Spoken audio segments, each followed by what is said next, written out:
Hello students, আজ আমরা verb নিয়ে আলোচনা করব। ভার্ব ইংলিশ গ্রামারের যে ক্লাস, সেই ক্লাসে আমরা ভার্ব নিয়ে আলোচনা করব। তো প্রথমে দেখা যাক ভার্ব কাকে বলে। What is a verb? তো a verb is a word used for saying something about some person or thing.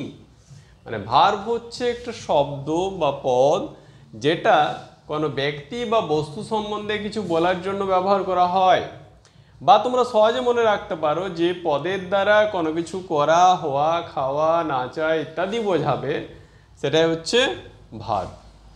এবার লক্ষ্য করো, কয়েকটা এক্সাম্পল দেওয়া হয়েছে। যেমন অরিত্রা রিডস, এই যে রিডস এটা হলো verb. The dog is dead, এই যে ইজ এটা হচ্ছে verb. The boys are eating এই দুটো হচ্ছে ভার্ব। এবারে ভার্বকে দুটো ভাগ আছে, সেগুলো আমরা পরে বলবো, যেটা হচ্ছে মেন ভার্ব বা লেক্সিক্যাল ভার্ব, আর এটা হচ্ছে অক্সিলারি ভার্ব। এগুলো পরে আসছে, আমরা ভাগে ডিটেলসে আলোচনা করব।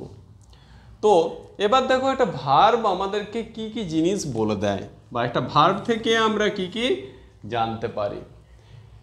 What a person or thing does, মানে একটা ব্যক্তি বা বস্তু কি করছে সেটা আমরা জানতে পারি। যেমন দেখো, অরিত্রা সিংস, তাহলে অরিত্রা কি করছে? গান গাইছে। তাহলে এই যে ভার্ব, এটা আমাদের বলে দিচ্ছে যে কোনো পারসন বা থিংস কি করছে সেটা সম্বন্ধে ভার্ব আমাদের জানিয়ে দিচ্ছে। বা হতে পারে, what is done to a person or thing, একজন ব্যক্তি বা বস্তুরকে কি করা হয়েছে, তাই না? যেমন দ্য টেবিল ইজ ব্রোকেন, মানে টেবিলটা ভাঙা, তা টেবিলটা কি করা হয়েছে? ভেঙে দেওয়া হয়েছে। তাহলে এই যে ব্রোকেন বা ইজ ব্রোকেন, এই ভার্বের মাধ্যমে কি প্রকাশ করছে? ওই বস্তুটার ক্ষেত্রে কি করা হয়েছে, তাই না? বা দেখো, দ্য গার্ল ইজ পানিশড, এই যে ইজ পানিশড মানে মেয়েটাকে শাস্তি দেওয়া হয়েছে। তাহলে কি করা হয়েছে? ব্যক্তিটাকে বা মেয়েটাকে এখানে পানিশড করা হয়েছে। তাহলে বুঝতে পারছো, ভার্ব আমাদের কোনো ব্যক্তি বা বস্তুকে কি করা হয়েছে সেটাও জানিয়ে দেয়। নেক্সট যেটা আছে, what a person or thing is, মানে কোনো একটা বস্তু বা ব্যক্তি আসলে কি, সেটা সম্বন্ধেও আমাদের ভার্ব জানিয়ে দেয়। যেমন দেখো, দ্য ডগ ইজ ডেড, এই যে কুকুরটা হয় মৃত। তাহলে কি জানিয়ে দিচ্ছে? কুকুরটা হচ্ছে মৃত। এই থিংসটা কি? হি ইজ অ্যালাইভ, সে হয় জীবিত, তাই না? দ্য গ্লাস ইজ ব্রিটেল, গ্লাসটা কি? ভঙ্গুর। তাহলে দেখো, কোনো বস্তু বা ব্যক্তি সম্বন্ধে বা সেটা কি আসলে, সেটার সম্বন্ধেও আমাদের জানিয়ে দিচ্ছে ভার্ব। তাহলে ভার্ব আমাদের তিনটে জিনিস বলে দেয়। ফার্স্ট যেটা বললাম, একটা ব্যক্তি বা বস্তু কি করছে সেটা জানিয়ে দেয়, বা একটা ব্যক্তি বা বস্তুকে কি করা হয়েছে সেটা জানিয়ে দেয়, বা থার্ড যেটা সেটা বললাম, একটা ব্যক্তি বা বস্তু আসলে কি তার সম্বন্ধে ডিটেলস আমাদেরকে পরিচয় করিয়ে দেয়। এগুলোই হচ্ছে এটা ভার্বের কাজ। ভার্বকে দুভাগে ভাগ করা যায়, একটা হলো ট্রানজিটিভ ভার্ব, আর একটা হচ্ছে ইনট্রানজিটিভ ভার্ব। এবার দেখো, ট্রানজিটিভ কোনগুলো? ট্রানজিটিভ মানে হচ্ছে উইথ অবজেক্ট, মানে যে সকল ভার্বের তার মিনিংটাকে কমপ্লিটলি এক্সপ্রেস করার জন্য একটা অবজেক্ট প্রয়োজন হয়, সেগুলো হচ্ছে ট্রানজিটিভ। আর ইনট্রানজিটিভ কোনগুলো? যাদের কোনো অবজেক্টের প্রয়োজন হয় না, উইদাউট অবজেক্ট, ঠিক আছে?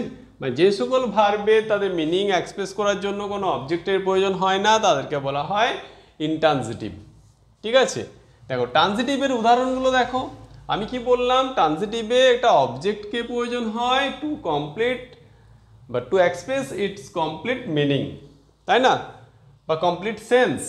The man killed a snake, এ দেখো, এটা হচ্ছে অবজেক্ট আছে, এ স্নেক, তাহলে এটা হচ্ছে ট্রানজিটিভ ভার্ব। এই যে কিল্ড, এটা হলো ট্রানজিটিভ, কারণ এখানে অবজেক্ট রয়েছে।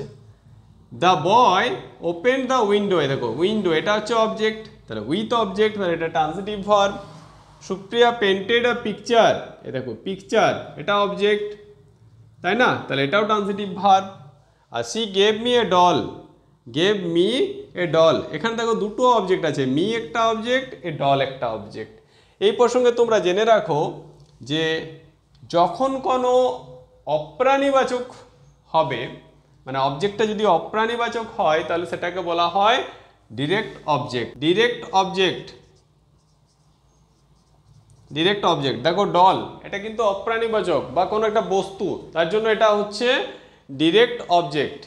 অন্যদিকে দেখো মি, এটা হলো প্রাণীবাচক, রিপ্রেজেন্ট করছে, তাহলে এটা হবে ইনডাইরেক্ট অবজেক্ট। ইনডাইরেক্ট অবজেক্ট, তাহলে তোমরা মনে রাখো যেটা হচ্ছে কি অপ্রাণীবাচক হলে সেটা হবে ডাইরেক্ট অবজেক্ট, প্রাণীবাচক হলে বা ব্যক্তিবাচক হলে সেটা হবে ইনডাইরেক্ট অবজেক্ট।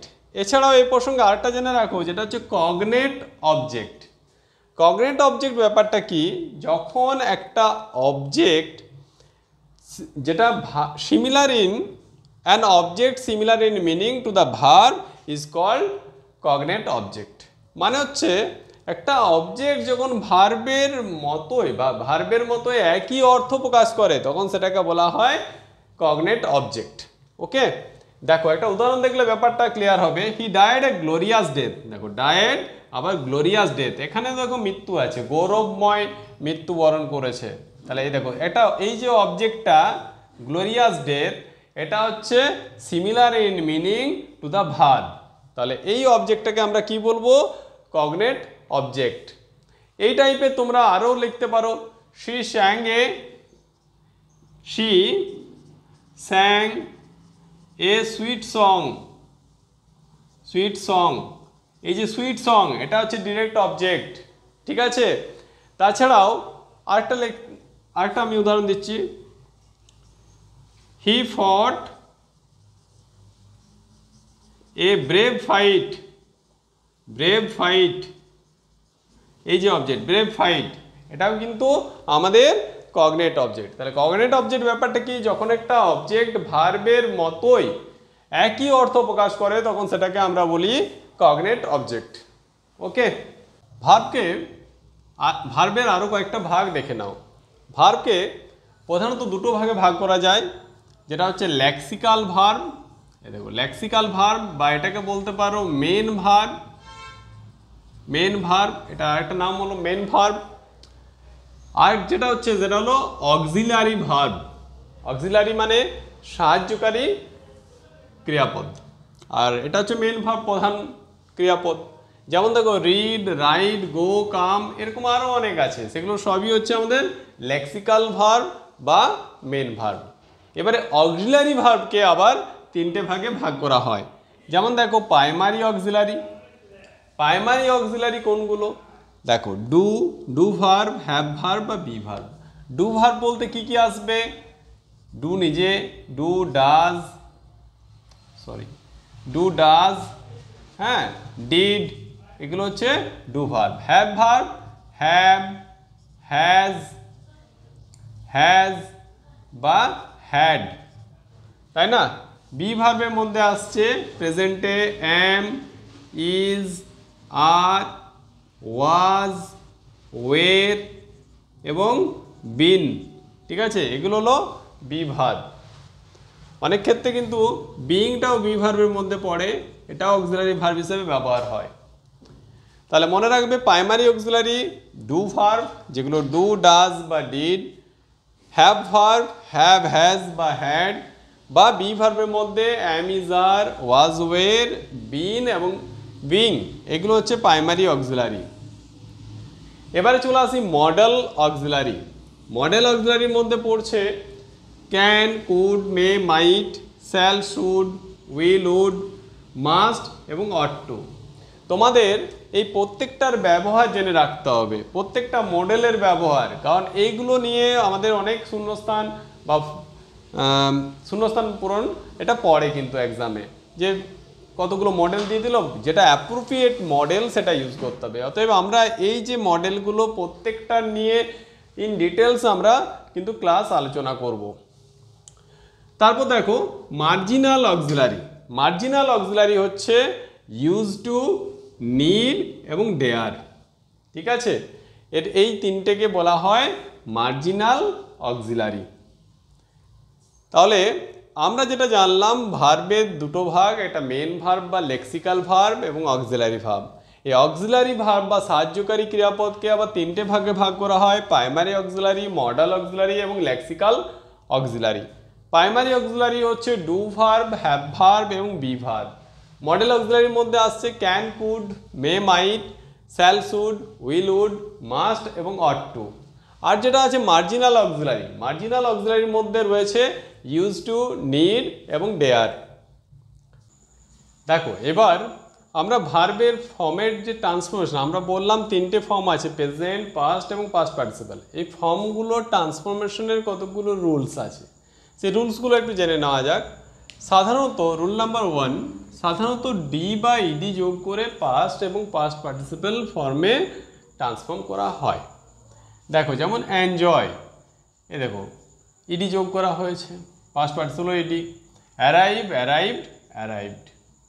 ঠিক আছে, তারপর যেটা আসছে ভার্বের শেষে যদি ই থাকে তাহলে সাধারণত ডি যোগ করে পাস্ট এবং পাস্ট পার্টিসিপল করা হয়। যেমন দেখো অ্যাডভাইস, অ্যাডভাইসড, অ্যাডভাইসড, তাও ডি যোগ করা আছে, ডাই, ডায়েড, ডায়েড।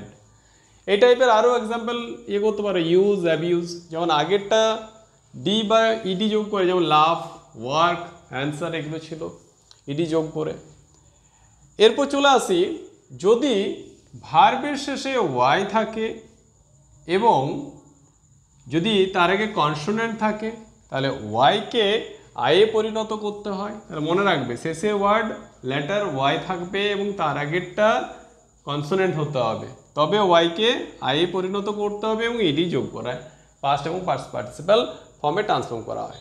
যেমন দেখো ট্রাই, লাস্টে ওয়াই আছে আর কনসোনেন্ট আছে, তাহলে কি হবে, ওয়াইকে আইয়ে কনভার্ট করতে হবে এবং ইডি যোগ করতে হবে। দেখতে পাচ্ছ তো। ডিনাই, এ দেখো কনসোনেন্ট ওয়াই, ডিনাইড। ঠিক আছে, ক্যারি, এ দেখো আর কনসোনেন্ট শেষে Y, carried. Cry, same cry হবে, ফ্রাই হবে, দেখো কনসোনেন্ট আছে। মেরি, ড্রাই, এগুলো প্রত্যেকের ক্ষেত্রে একই রুলস ফলো করবে।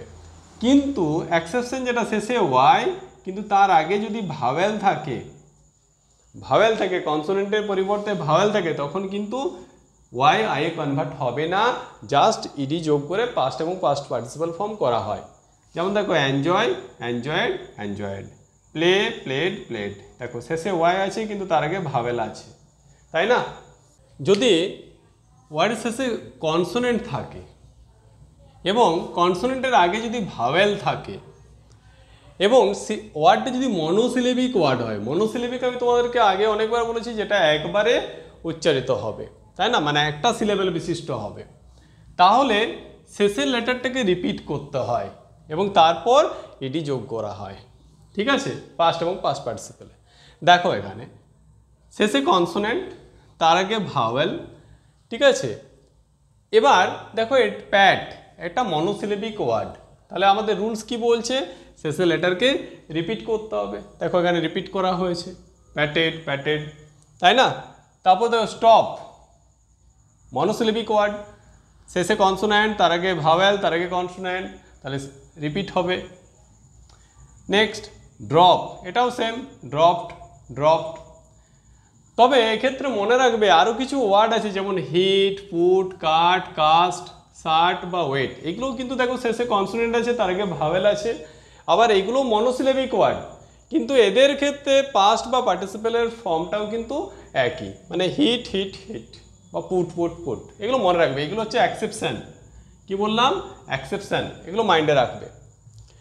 আবার দেখো কিছু ভার্বের শেষে যখন ডি থাকে তাহলে ডিকে টিয়ে ট্রান্সফর্ম করে দেওয়া হয়, তারপর পাস্ট এবং পাস্ট পার্টিসিপল ফর্ম করা হয়। যেমন দেখো বেন্ট, বেন্ট, বেন্ট, এ দেখো ডিটা টিয়ে ট্রান্সফর্ম হয়ে গেছে পাস্টে বা পাস্ট পার্টিসিপলে। ওকে, এরপর দেখো এই টাইপের ওয়ার্ড আছে স্পেন্ড, বিল্ড, সেন্ড, এগুলো প্রত্যেকটাই শেষে দেখো ডি আছে এবং এদের পাস্ট এবং পাস্ট পার্টিসিপলে ডিটাকে টিয়ে ট্রান্সফর্ম করতে আমরা করতে পারি। এবার দেখো স্ট্রং, আর এই ভার্বকে আরও দুটো ভাগে ভাগ করা যায়, স্ট্রং ভার্ব আর উইক ভার্ব, এগুলো একটু জেনে নাও। স্ট্রং ভার্বের আরেকটা নাম হচ্ছে রেগুলার ভার্ব, আর উইক ভার্বের আরেকটা নাম, স্ট্রং ভার্বের আরেকটা নাম হলো ইরেগুলার ভার্ব এবং উইক ভার্বের আরেকটা নাম হচ্ছে রেগুলার ভার্ব। স্ট্রং ভার্ব কোনগুলো, যেগুলো টোটাল চেঞ্জ হয়, যেমন দেখো সিং, স্যাং, সাং, যেগুলো চেঞ্জ হবে কাম, কেম, কাম বা গো, ওয়েন্ট, ওয়েন্ট, গান, এদের ক্ষেত্রে দেখো টোটালি চেঞ্জ হচ্ছে। তাহলে এগুলো হচ্ছে আমাদের স্ট্রং ভার্ব বা ইরেগুলার ভার্ব। পরে দেখো উইক ভার্ব, যেগুলো ডি যোগ করে করলাম আমরা, সেগুলো সবই হচ্ছে উইক ভার্ব বা রেগুলার ভার্ব। ওকে, এদের আরেকটা নাম উইক ভার্ব বা রেগুলার ভার্ব। যেমন দেখো অ্যারাইভ, অ্যারাইভড, ঠিক আছে, আবার অ্যারাইভড হবে, তাই না? ঠিক এইগুলো হচ্ছে বা স্টপ, স্টপ, স্টপ, প্যাট, প্যাটেড, প্যাটেড, এগুলো সবই হচ্ছে আমাদের রেগুলার ভার্ব বা উইক ভার্ব বলা হয়। তাহলে আজ এই পর্যন্তই। তোমাদের ক্লাসটা ভালো লাগলে অবশ্যই আমাদের চ্যানেলকে সাবস্ক্রাইব করবে এবং ক্লাসগুলো লাইক করবে এবং তোমাদের মতামত কমেন্টে জানাবে।